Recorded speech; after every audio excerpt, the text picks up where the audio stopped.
Magandang gabi sa inyong lahat mga kabibi at masaganang buhay.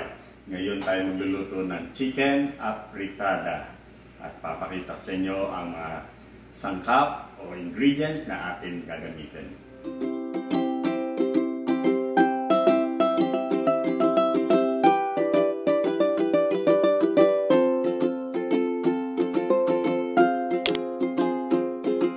Ayan mga kabibi, ito yung ginamit natin, isang buong chicken.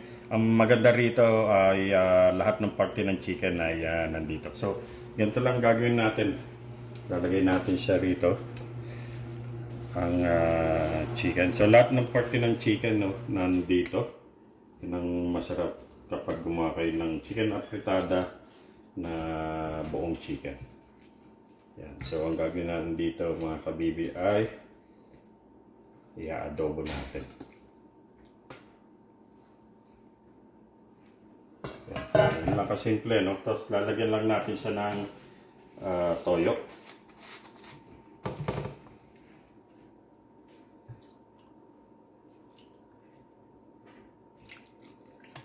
Tapos lagyan ng toyo, lagyan natin siya ng vinegar. Ginamit natin dito yung apple cider vinegar. Yan, mas masarap to kasi sa regular na suka. Ano? So yan, siguro mga 3 tablespoon yan. So hindi natin pinaka-asiman, no? Kasi mamaya mag-ano tayo ng kamatis. So ito, lagyan natin ng paminta. First nila yung paminta, no? Ayan. Lagyan natin siya ng bay leaves. 2 piraso lang. Okay na yan. Ayan. So, malinis naman yung kamay ng yung kabibi. Bigyan natin siya ng konting halo. So, okay lang na haluin nyo kahit na mayroon siyang suka. Hindi yan may hilaw as long na hindi pa nakasalang sa kalan, no? So, once na nasalang nyo na to sa kalan, hindi nyo na pwedeng haluin at saka buksan. Ayan, so gawin na lang natin, ilagay na natin dito sa kalan at ready na ito. Siguro i-adobo natin to ng mga 10 minutes at okay na to. Ayan.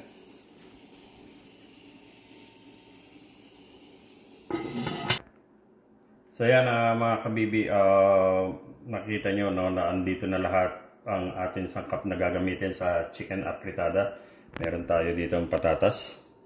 Yan, ganito lang ang hiwa, ano. So, mamaya gagawin natin dito, ipiprito natin. Of course, meron tayo dito na red bell pepper para mas maganda ang kulay. Ay nilagyan natin siya ng green and orange. Sobra nang marami, kaya hindi natin lalagay yung dilaw. Tapos, meron tayong carrots. Ito rin yung hiwa niya. Pakita ko sa inyo yung hiwa ng carrots para ganyan ninyo na siya. Slant.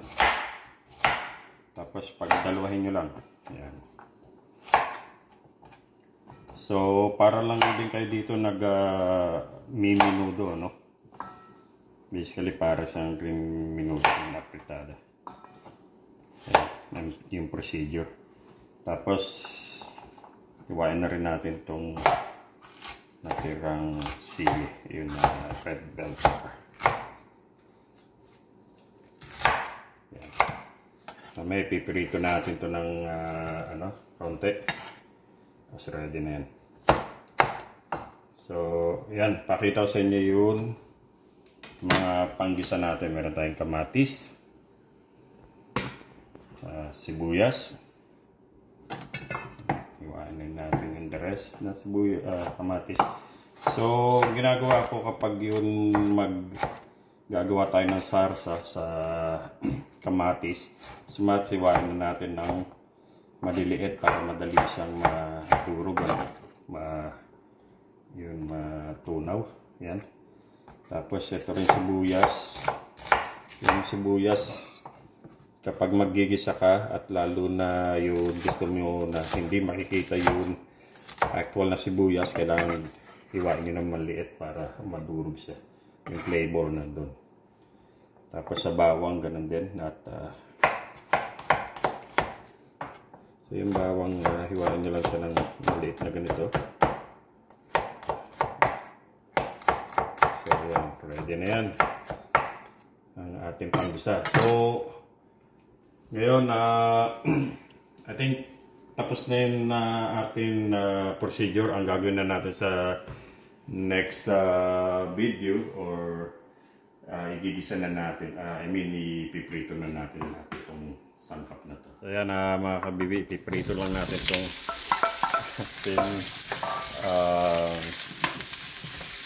potato o patatas. Ayan. So slightly, no. So ang reason kaya ipiniprito ang mga patatas at saka carrots para sa kapag ipinagsama-sama mamaya hindi siya madudurog agad, no, kasi kapag na-overcook yung patatas hindi siya maganda. Madali siyang maluto. So yan, okay na to at lalagay ko lang dito.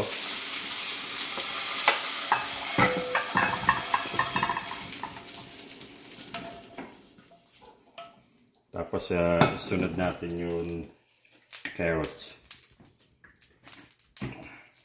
Anong procedure din?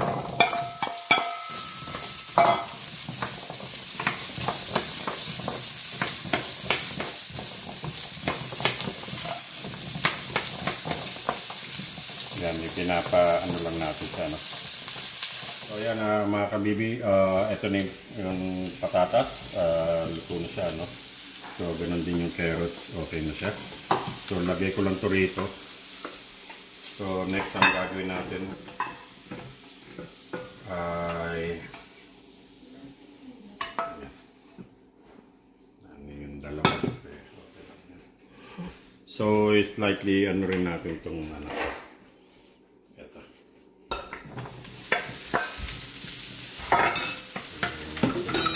Mantika. Ayan, kumukulo na rin yung ating manok. Na hindi masunog.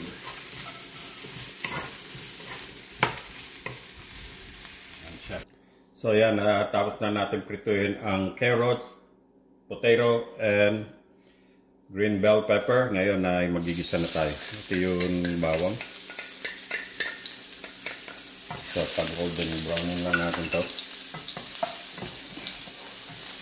Ayan, hindi natin pakasunugin, no, para ang lata. Ngayon, soundan na natin ng sibuyas. So gagawa na tayo ng sarsa ng apritadang manok. Ayan na, isa-caramelize lang natin to para matunaw siya, no? Makikita nyo kapag ang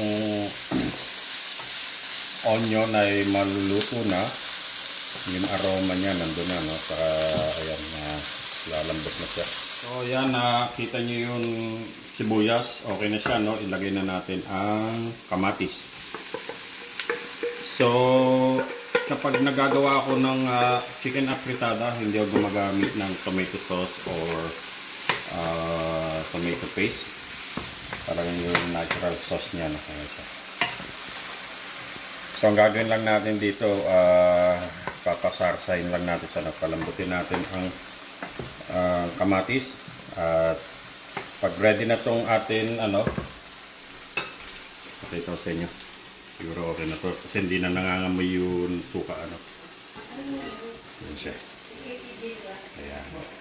So para lalong gumanda yung kulay, lalagyan natin siya ng dark soy sauce. Haluin natin. Chicken apritada. Masarap yan. Lalo na sa bagong saing na kanin. Ayan. Kasi iba dinadirect na lang nila dito sa kamatis kapag nagisa. Ako hindi, yun na-adobo ko muna para sumarap lalo yung chicken.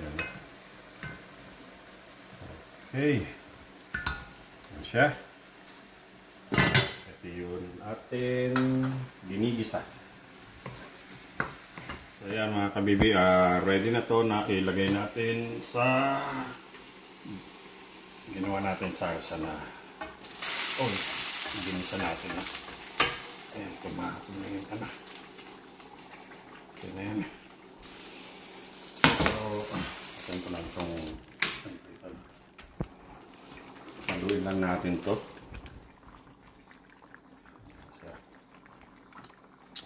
So papalambutin pa rin natin to, pero yung lasa niya nandiyan ano.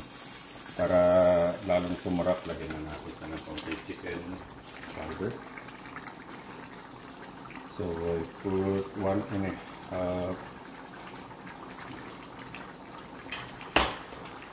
So ganyan lang kasimple gumawa ng chicken apritada. At pagsasama-samahin na natin ang mga prinito na patatas. Maglalabas sila ng kanyang mga flavor.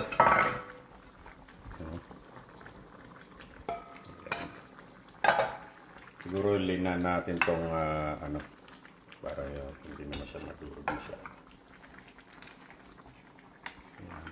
Kulang siya sa kulay. Lalagyan natin siya ng dark soy sauce na konti. Konti lang kasi kaya natin naman umitin yung kulay, ano. Grabe siya ng dark soy sauce. Konti lang.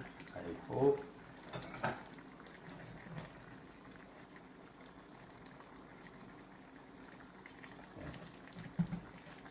Dark soy sauce. Yung dark soy sauce, nagpaparich siya ng kulay, ano. Haluin pa rin natin.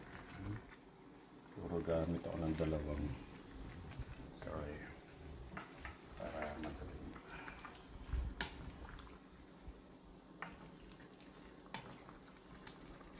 So yan mga kabibi, ano lang natin.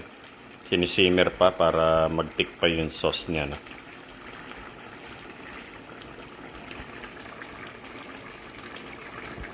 So yan, isasama ko na rin itong atin mga red, orange bell pepper at green bell pepper para sumama yung aroma niya, no? Yung lasa. Ayan, so medyo malambot na yung atin patatas at carrots. So inad na rin natin itong atin. Ito nyo, ang ganda ng kulay niya, no? Colorful. Ganda rin talaga sa pagkain yung kulay niya, no? Ayan. So siguro bibigyan pa natin to ng another 10 minutes na i-simmer at ready na tong ating chicken apritada. Ayan, ito yung version ni Kabibi, no? Nagtitik na yung sauce.